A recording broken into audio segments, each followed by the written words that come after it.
क्या आपने कभी सोचा है कि जब भगवान किसी को अपना मित्र कहते हैं तो उस मित्रता की कसौटी क्या होती है?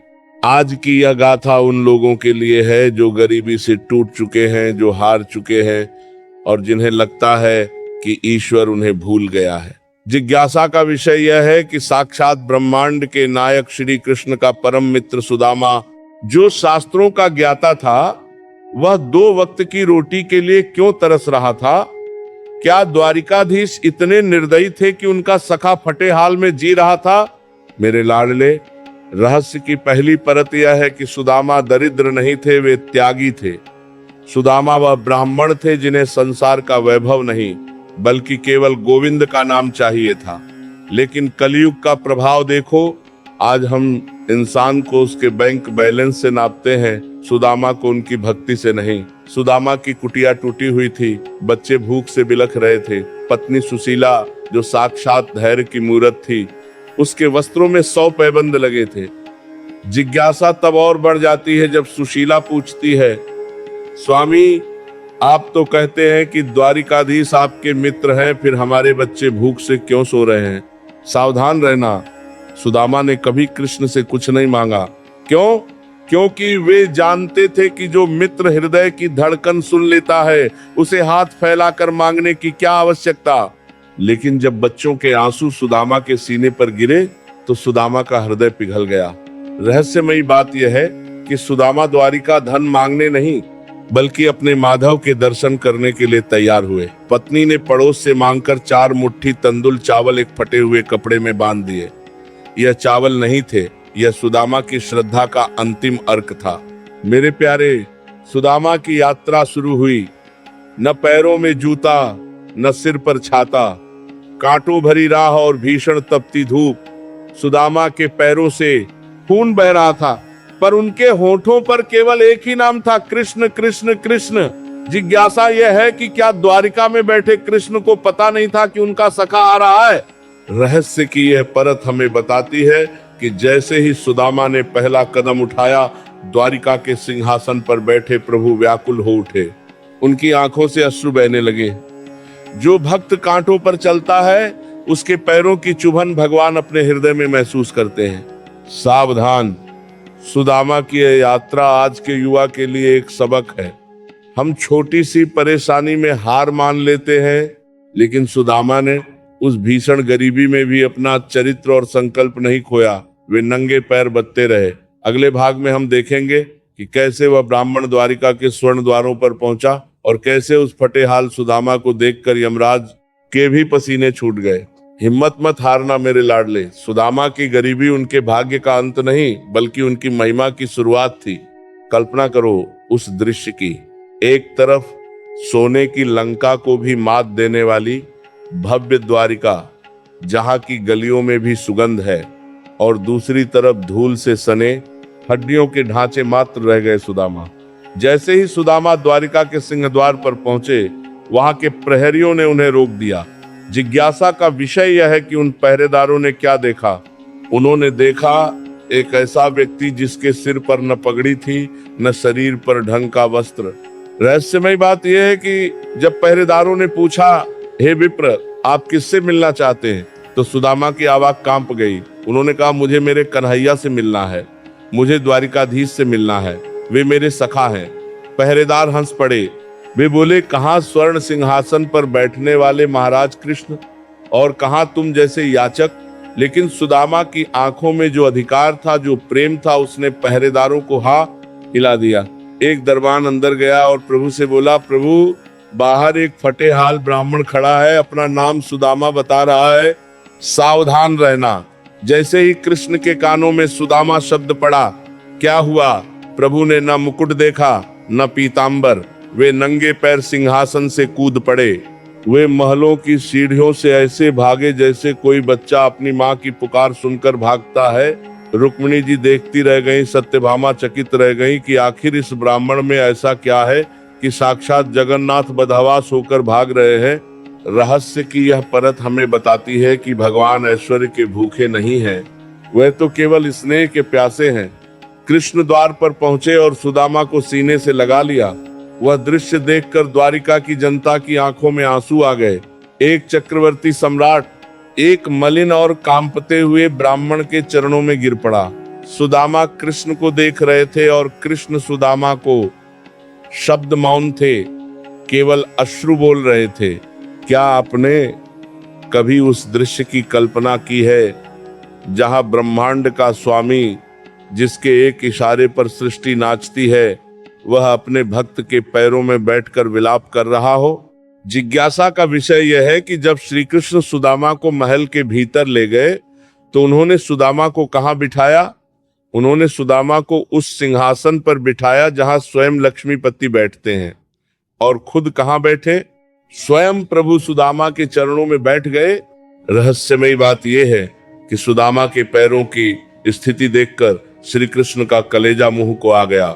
उन्होंने देखा कि सुदामा के पैरों में तलवे नाम की कोई चीज नहीं बची थी। कंकड़ पत्थरों ने पैरों को छलनी कर दिया था। झाड़ियों के कांटे मांस के भीतर तक धंसे हुए थे और रक्त सूखकर काला पड़ गया था। प्रभु ने जल का पात्र मंगाया ताकि सखा के पैर धो सके, लेकिन सावधान, शास्त्र कहते हैं पानी परात को हाथ छुओ नहीं, नैनन के जल सो पग धोए। जिज्ञासा यह है कि क्या कृष्ण इतने निर्बल हो गए थे कि पानी नहीं उठा पाए? नहीं। रहस्य की ये तीसरी परत यह है कि कृष्ण का शोक इतना गहरा था कि उनके नेत्रों से अश्रुओं की वह गंगा बही कि प्रात का पानी छोटा पड़ गया। प्रभु सुदामा के एक एक कांटे को देख रहे थे और मन ही मन खुद को कोस रहे थे। वह कह रहे थे, सखा तुम इतने दुखी रहे और मैं यहाँ महल्लों में रहा। धिक्कार है मेरी इस द्वारिका पर, धिक्कार है मेरे इस ऐश्वर्य पर। अगर मेरा मित्र भूख और कांटों से लड़ रहा था। मेरे प्यारे, यही भक्ति का असली विज्ञान है। जब भक्त अपने दुखों को भगवान के चरणों में नहीं रखता तो भगवान खुद भक्त के दुखों को ढूंढते हैं। सुदामा चुप थे, वे तो गोविंद के मुखारविंद को देखकर अपनी सारी गरीबी भूल चुके थे। उन्हें न भूख याद थी न कांटों का दर्द। लेकिन कृष्ण तो सुदामा के रोम रोम की पीड़ा को अपने शरीर पर महसूस कर रहे थे। अब उस रहस्यमयी घटना की ओर बढ़िए जिसने देवताओं को भी अचंभित कर दिया। श्री कृष्ण सुदामा के पैर साफ कर रहे थे। तभी उन्होंने देखा कि एक विषैला कांटा सुदामा के अंगूठे के पास बहुत गहराई में धंसा हुआ है। वह कांटा इतना भीतर था कि हाथों से निकलना असंभव था। जिज्ञासा का विषय यह है कि क्या कृष्ण के पास कोई शस्त्र नहीं था? क्या वे सुदर्शन चक्र से या किसी औजार से उसे नहीं निकाल सकते थे? रहस्य की ये चौथी परत आपके रोंगटे खड़े कर देगी। प्रभु ने कोई औजार नहीं उठाया।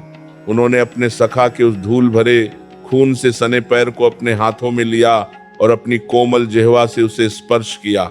और फिर साक्षात नारायण ने अपने वज्र जैसे दांतों से उस कांटे को पकड़कर धीरे धीरे बाहर खींचा। सोचिए, जिसके मुख में पूरा ब्रह्मांड समाया हुआ है, जो वेद की जच्चाओं का उद्गम है, वह मुख एक गरीब ब्राह्मण के पैरों की गंदगी और रक्त के बीच उस कांटे को निकाल रहा है। क्यों? क्योंकि हाथों से निकालने में सुदामा को दर्द होता, लेकिन दांतों से निकालते समय कृष्ण अपनी करुणा और प्रेम को उस घाव पर उड़ेल रहे थे। रहस्यमयी बात यह है कि जैसे ही वह कांटा कृष्ण के दांतों के स्पर्श से बाहर निकला, सुदामा के पैर का घाव उसी क्षण भर गया। पर जानते हो क्या हुआ? वह कांटा सुदामा के पैर से तो निकल गया, पर वह कृष्ण के हृदय में जा चुभा। भगवान भक्त के कांटों को अपने शरीर पर ले लेते हैं, यही तो शरणागति है। सुदामा रो रहे थे, कन्हैया ये तू क्या कर रहा है?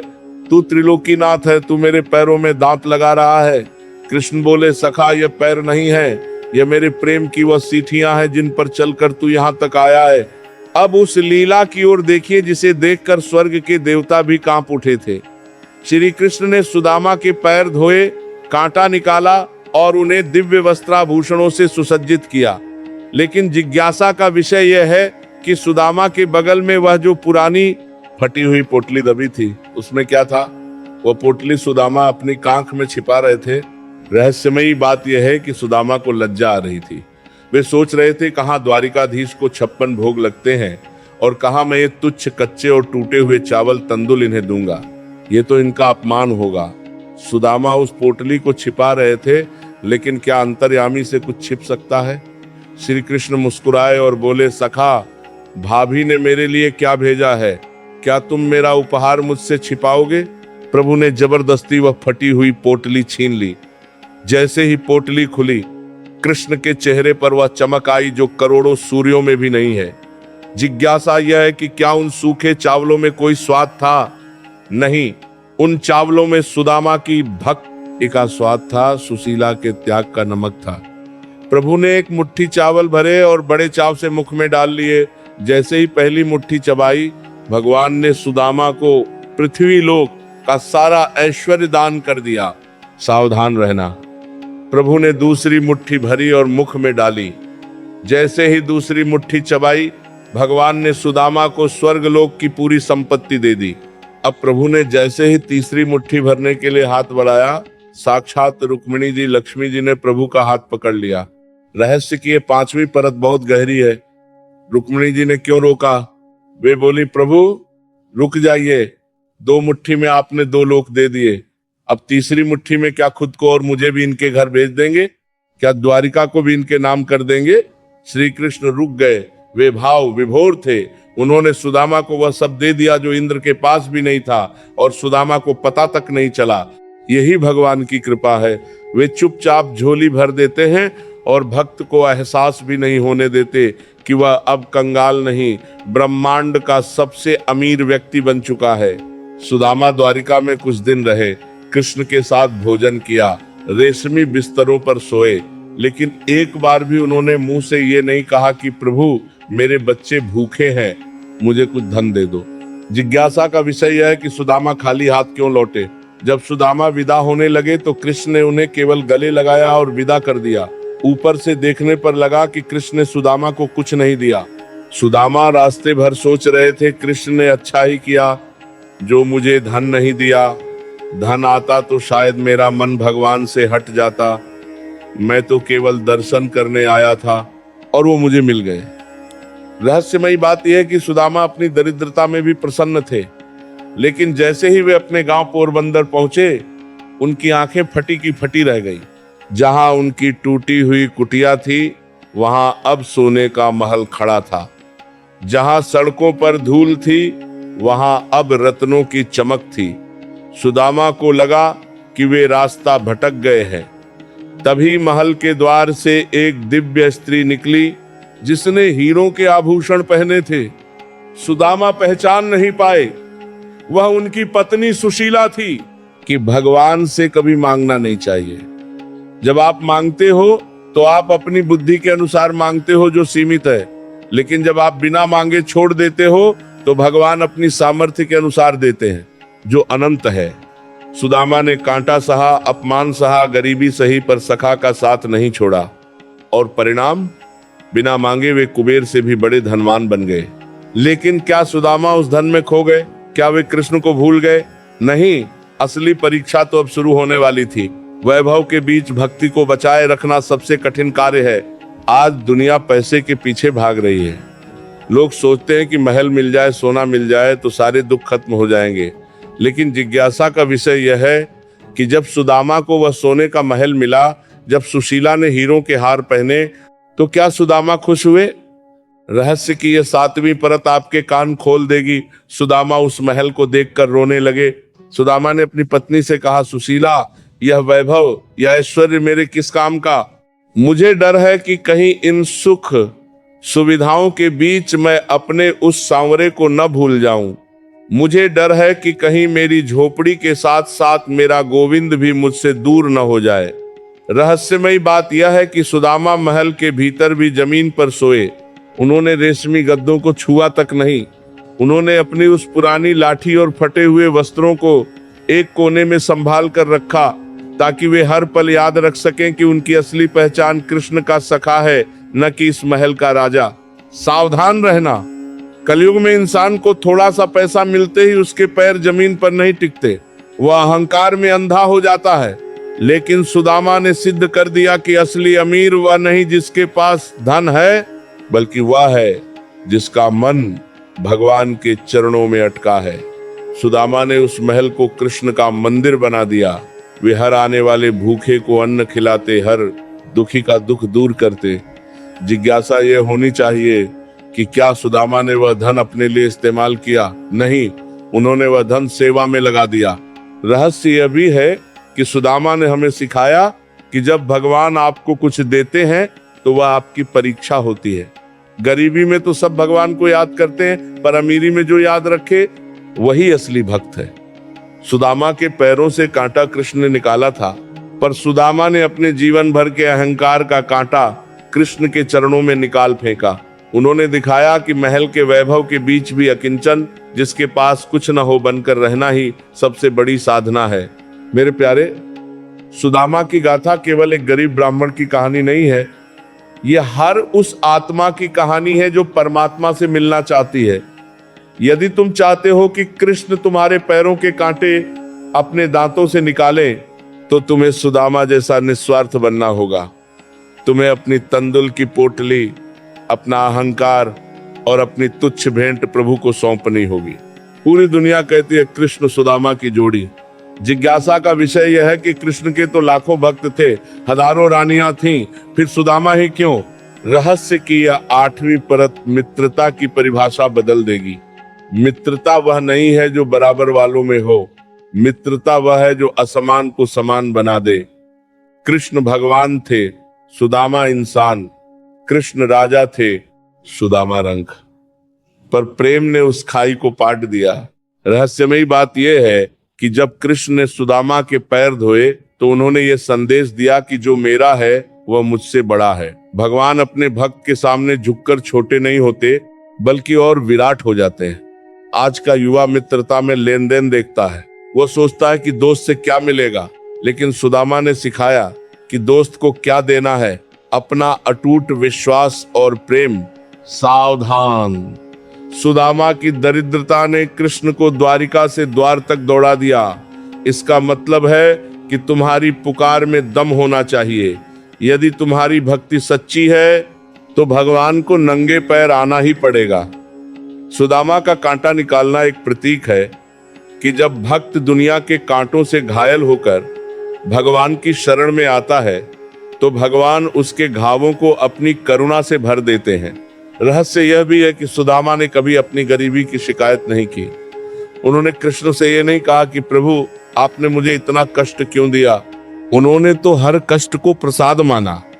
यही कारण है कि आज हजारों साल बाद भी हम किसी अमीर राजा का नाम याद नहीं रखते, पर उस फटेहाल सुदामा का नाम श्रद्धा से लेते हैं। सुदामा भक्ति के सम्राट बन गए। परेशान मत हो मेरे भाई। यदि आज तुम्हारे जीवन में कांटे चुभ रहे हैं, यदि तुम हार रहे हो, तो सुदामा की तरह धीरज रखो। तुम्हारा कन्हैया देख रहा है। वह सही समय पर आएगा और न केवल तुम्हारे कांटे निकालेगा, बल्कि तुम्हारी पूरी जिंदगी को स्वर्ण नगरी बना देगा। बस शर्त एक ही है, अपना भरोसा मत टूटने देना। क्या आपने कभी सोचा है कि जिस महल में सुदामा रह रहे थे, उसकी चमक के आगे इंद्र का वैभव भी फीका था? लेकिन जिज्ञासा का विषय यह है कि वह धन आया कहां से। रहस्य की यह 9वीं परत आपके भीतर के लालच को खत्म कर देगी। वह धन श्री कृष्ण ने अपनी तिजोरी से नहीं दिया था। वह धन तो सुदामा की उस तंदुल की मुट्ठी का प्रतिफल था जिसे प्रभु ने बड़े चाव से खाया था। शास्त्र कहते हैं कि जब श्री कृष्ण ने सुदामा के कच्चे और टूटे हुए चावलों का भोग लगाया तो साक्षात मां लक्ष्मी चकित रह गईं। उन्होंने देखा कि प्रभु उन सूखे चावलों को ऐसे खा रहे हैं जैसे वे अमृत हों। रहस्यमयी बात यह है कि हर एक दाने के साथ प्रभु सुदामा को एक एक लोक का ऐश्वर्य सौंप रहे थे। जब प्रभु ने दूसरी मुट्ठी भरी तो लक्ष्मी जी का सिंहासन डोलने लगा। वे समझ गए कि यदि प्रभु ने तीसरी मुट्ठी भी खा ली तो वैकुंठ भी सुदामा के पास चला जाएगा और लक्ष्मी जी को सुदामा के घर दासी बनकर जाना पड़ेगा। सावधान रहना।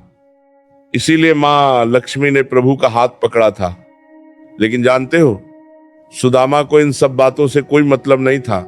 वे महल के झरोखे में खड़े होकर दूर आकाश को देखते और कहते, हे माधव, ये सोना चांदी तो केवल मिट्टी है। मेरा असली धन तो तेरे चरणों की वह धूल है जिसे तूने मेरे पैर धोते समय स्पर्श किया था। जिज्ञासा यह होनी चाहिए कि सुदामा को वह धन सुख दे रहा था या पीड़ा। मेरे प्यारे, सुदामा के लिए वह धन एक अमानत थी। वे जानते थे कि प्रभु ने यह धन उन्हें भोगने के लिए नहीं, बल्कि दुनिया को यह दिखाने के लिए दिया है कि मेरे भक्त की दरिद्रता भी ब्रह्मांड की सबसे बड़ी अमीरी है। रहस्य यह भी है कि सुदामा ने कभी अहंकार नहीं किया कि मैं भगवान का सबसे बड़ा मित्र हूँ। वे तो अंत तक खुद को एक तुच्छ याचक ही मानते रहे। यही वह भाव है जो भगवान को मजबूर कर देता है। जब तुम खुद को शून्य कर लेते हो तभी परमात्मा तुम में पूर्णता भरता है। सुदामा ने महल में रहकर भी अपनी माला नहीं छोड़ी, अपना भजन नहीं छोड़ा। उन्होंने सिद्ध कर दिया कि भक्ति के लिए जंगल में जाना जरूरी नहीं। यदि मन में वैराग्य हो तो स्वर्ण महल भी तपोवन बन जाता है। जिज्ञासा का विषय यह है कि सुदामा की मृत्यु कैसे हुई। क्या वे इस धन दौलत के बीच शरीर छोड़ गए? रहस्यमयी बात यह है कि सुदामा जैसे भक्त मरते नहीं, वे तो लीन हो जाते हैं। जब सुदामा का अंतिम समय आया तो उन्होंने किसी वैद्य को नहीं बुलाया, किसी संपत्ति का बंवारा नहीं किया। उन्होंने केवल अपने नेत्र बंद किए और मन ही मन उस दृश्य को याद किया जब कन्हैया ने उनके पैरों का कांटा निकाला था। जैसे ही उन्होंने उस पीड़ा और उस प्रेम का स्मरण किया, उनके हृदय से एक दिव्य ज्योति निकली और सीधे द्वारिका की ओर दौड़ पड़ी। उधर द्वारिका में श्री कृष्ण ने मुस्कुराकर अपनी आंखें मूंद लीं। भक्त और भगवान एक हो गए। इसी को सायुज्य मुक्ति कहते हैं, जहां आत्मा और परमात्मा के बीच का पर्दा सदा के लिए हट जाता है। सुदामा का नाम आज कृष्ण से पहले लिया जाता है, क्योंकि उन्होंने दिखाया कि त्याग ही प्राप्ति का सबसे बड़ा मार्ग है। सावधान, इस पूरी गाथा का महा निष्कर्ष क्या है? निष्कर्ष यह है कि यदि तुम्हारे जीवन में आज दरिद्रता है, यदि तुम्हारे पैरों में कांटे चुभ रहे हैं, यदि दुनिया तुम्हें फटे हाल समझकर तुम्हारा मजाक उड़ा रही है, तो डरो मत। सुदामा की तरह अपना कदम बढ़ाओ। अपनी श्रद्धा की पोटली लेकर उस द्वारिकाधीश की ओर चलो। वह देख रहा है, वह तुम्हारे आंसुओं का हिसाब रखेगा। भगवान को तुम्हारे धन से मतलब नहीं, उन्हें तुम्हारे घावों से मतलब है। वे तुम्हारे कांटे निकालने के लिए आज भी व्याकुल हैं। बस तुम्हें अपनी मैं को त्याग कर उनकी शरण में जाना होगा। सुदामा की यह गाथा हमें सिखाती है कि सच्ची मित्रता और सच्ची भक्ति में दूरी का कोई स्थान नहीं होता। चाहे तुम झोपड़ी में हो या महल में, यदि तुम्हारा हृदय कृष्ण कृष्ण पुकार रहा है तो तुम ही सबसे बड़े धनवान हो। पूरी दुनिया कहती है कि सुदामा दरिद्र थे, लेकिन जिज्ञासा का विषय यह है कि क्या साक्षात भगवान का मित्र कभी दरिद्र हो सकता है? रहस्य की ये 11वीं परत आपके ज्ञान के चक्षु खोल देगी। शास्त्रों के गुह्य पन्नों में लिखा है कि सुदामा जी पूर्व जन्म में एक महान तपस्वी थे। उन्होंने जानबूझकर दरिद्रता को चुना था। क्यों? क्योंकि वे जानते थे कि वैभव में व्यक्ति भगवान को भूल सकता है, पर अभाव में भक्त हर क्षण भगवान के नाम की रट लगाता है।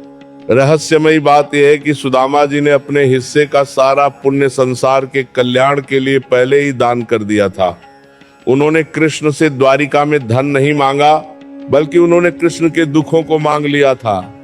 जब श्री कृष्ण ने सुदामा के पैरों से कांटा निकाला तो वह केवल एक कांटा नहीं था, वह सुदामा के प्रारब्ध का अंतिम कष्ट था जिसे प्रभु ने अपने हाथों में ले लिया।